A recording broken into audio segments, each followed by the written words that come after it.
के लाल किले सीधे आपको लिए चलते हैं। हमारे सहयोगी पीयूष मिश्रा हमारे साथ वहां से जुड़ रहे हैं। मैं सीधे पीयूष के पास पहले जा रही हूं। पीयूष, जरा अगर आप हमें पहले वहां बता पाए, थोड़ी देर में यह कार्यक्रम शुरू होने वाला है, पीयूष जरा तस्वीरें वहां से बताइए। गृह मंत्री अमित शाह आज पहुंचेंगे, एक भव्य कार्यक्रम दिल्ली के लाल किले पर। जी बिल्कुल, सोचा रहता है भव्य कार्यक्रम दिल्ली के लाल किले पे होगा और गृह मंत्री अमित शाह कुछ देर में यहाँ पर पहुंचने वाले हैं और लगभग 1.5 घंटे का यह कार्यक्रम होगा, जिसको 3 भागों में बांटा गया है और इन 3 भागों में अलग अलग तरह की प्रदर्शनी होगी, चाहे वो 7वीं शताब्दी से लेकर आज तक का इतिहास हो, भारत का गौरव, जो गौरव गाथा है, जो गौरवमय इतिहास है, उसके बारे में जो कहानियाँ हैं वो लाल किले की दीवारों पर अब लगेगी, प्रदर्शनी लगेगी और ऐसे 700 लोग एक बार में इस तरह की जो कहानियाँ हैं वो सुन सकते हैं। बड़ी बात आपको बता दें कि 1857 की लड़ाई हो, चाहे वो मराठाओं का उदय हो, चाहे वो आईने का जो राइज है वो हो। मैं आपको तस्वीरें दिखाऊं, ये देखिए, ये वो जगह है जहां पर कुछ देर में गृह मंत्री अमित शाह पहुंचेंगे। ये 17 साल से प्रोविजन स्टोर चला रहे थे और हर दिन 8 से 9 हजार का बिजनेस करते थे। अचानक से ये दोगुना हो गया। जानना चाहते हो कैसे? तो फ्रीडम ऐप को अभी डाउनलोड करें। और ये दीवार है, मैं कहूँगा एक बार अनिल मेरे कैमरा पर्सन को जूम करके दिखाइए। इस दीवार पर इस तरह की जो है वो लाइट एंड साउंड शो जो है वो चलेगा, जिस दीवारों पर ये चलेगा। और अगर चारों तरफ पैन करके कैमरा दिखा सके तो आप देखिए कि किस तरह से लाइट का इस्तेमाल करके, साउंड का इस्तेमाल कर यहाँ पर अलग अलग तरह की चीज़ें जो हैं वो दिखाई गई है। अगर हम अधिकारियों की बात करें, कल्चर मिनिस्ट्री के अधिकारी से हमने बात की, उन्होंने ये बताया कि इस प्रदर्शन में अलग अलग तरह के स्वरूप जैसे प्रोजेक्शन, मैपिंग, लाइव एक्शन फिल्मों, प्रकाश और इमर्सिव साउंड, अभिनेताओं, नर्तकियों और कठपुतलियों का उपयोग करके स्वतंत्रता की लड़ाई तथा पिछले 75 वर्षों में भारत की निरंतर प्रगति को प्रस्तुत किया जाएगा।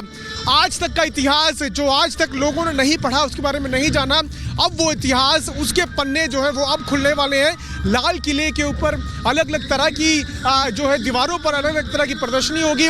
बड़ी बात बिल्कुल, जो तस्वीरें इस वक्त आ रही हैं ये जरा हमारे दर्शक देख लें। ये एक्सक्लूसिव तस्वीरें इस वक्त हम रिपब्लिक भारत पर आपको दिखा रहे हैं। लाल किले पर आज एक खास तरह का लाइट एंड साउंड शो पहले भी होता आया है, 5 साल बाद इसकी पुनः शुरुआत हो रही है। और यहीं पर जहां पर पीयूष इस वक्त मौजूद है, थोड़ी देर बाद अब किसी भी समय गृह मंत्री अमित शाह पहुंचने वाले हैं। अमित शाह यहीं पर पहुंचेंगे।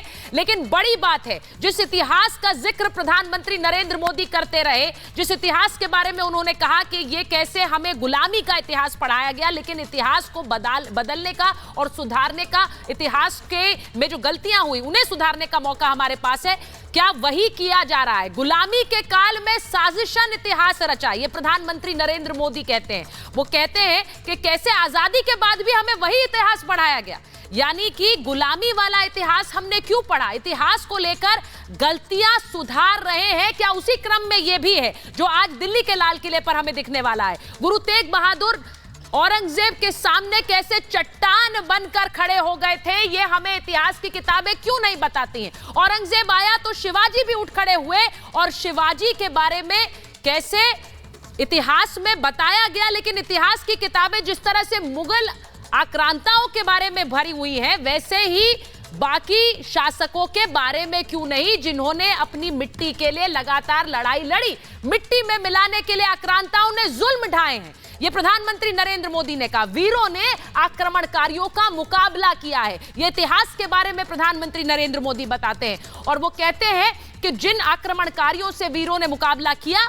उनके बारे में इतिहास सेलेक्टिव, यानी इतिहास की किताबें सेलेक्टिव क्यों हो गई? शायद उसी क्रम में जब वो कर्तव्य पथ पर पहुंचे थे, कर्तव्य पथ का नाम बदला गया था और कैसे सुभाष चंद्र बोस की प्रतिमा का अनावरण किया गया था इसी इंडिया गेट पर। वो तस्वीरें आपको याद होंगी, तब भी उन्होंने यही बात कही थी। और आज अब से थोड़ी देर में दिल्ली के लाल किले पर पहुंचने वाले गृह मंत्री अमित शाह, जो वहां पहुंचकर एक बार जरा पीयूष के पास फिर से चलेंगे। पीयूष, जरा तस्वीरें वहां पर दिखा दीजिए, क्योंकि दिल्ली के लाल किले से वो जो तस्वीरें आ रही हैं वो भव्य है। और वहां पर आज जब ये साउंड एंड लाइट शो का आगाज फिर से हो रहा है, तो ये सिर्फ एक साउंड एंड लाइट शो नहीं है, ये कैसे इतिहास की उन गलतियों को सुधारने की बात शायद इस लाइट शो के जरिए कही जा रही है पीयूष, जिसका जिक्र बार बार प्रधानमंत्री नरेंद्र मोदी कई मौकों पर करते आए। पीयूष, जरा दिखाइए भी और बताइए भी। जी बिल्कुल सुचारिता, आपने बिल्कुल सही कहा। कई बार प्रधानमंत्री ये बताते रहे कि इतिहास जो है वो ढंग से पढ़ाया ही नहीं गया, बताया नहीं गया लोगों को, लेकिन अब जो है सरकार का पूरी तरह से ये कर्तव्य है कि जो गौरवान्वित इतिहास है वो लोगों तक पहुंचे। उसीलिए इस तरह का लाइट एंड साउंड शो जो है वो ऑर्गेनाइज किया गया। मैं कैमरा पर्सन अनिल को कहूँगा कि अगर एक बार अपना कैमरा पैन करके दिखाएं आपको। ये देखिए, ये अलग अलग तरह की जो दीवारें हैं लाल किले की, जो अंदर ये मोती मस्जिद है जिसकी दीवार इस वक्त हम आपको दिखा रहे हैं, उसके साथ में दीवारें खास है और उसके साथ में अलग अलग तरह की चीज़ें हैं, अलग अलग तरह के जो जगहें हैं अंदर लाल किले के, वहां पर ये प्रदर्शनियां होंगी। अगर अनिल जूम करके आपको दिखाएं, देखिए किस तरह से लाइट्स का इस्तेमाल कर यहाँ पर अलग अलग तरह के चित्र जो है वो दिखाए जा रहे हैं। बड़ी बात आपको ये बता दें कि तस्वीरें आ रही हैं, मैं एक बार जरा बता दूं, जो ये तस्वीरें मैं दिखा रही हूं अपने दर्शकों को जो आपके कैमरे से आ रही हैं, और ये भव्य तस्वीरें हैं क्योंकि दिल्ली के लाल किले के पास की ये तस्वीरें आज पूरा देश रिपब्लिक भारत पर देख सकता है, जहां पर अब से थोड़ी देर बाद गृह मंत्री आएंगे। लोग दिल्ली आते हैं तो दिल्ली जाकर लाल किला जाते हैं, लाल किले जाकर अब वो ये साउंड एंड लाइट शो देख सकते हैं और इतिहास के वो पन्ने फिर से पलटे जा रहे हैं। ये 17 साल से प्रोविजन स्टोर चला रहे थे और हर दिन 8 से 9 हजार का बिजनेस करते थे। अचानक से ये दोगुना हो गया। जानना चाहते हो कैसे? तो फ्रीडम ऐप को अभी डाउनलोड करें।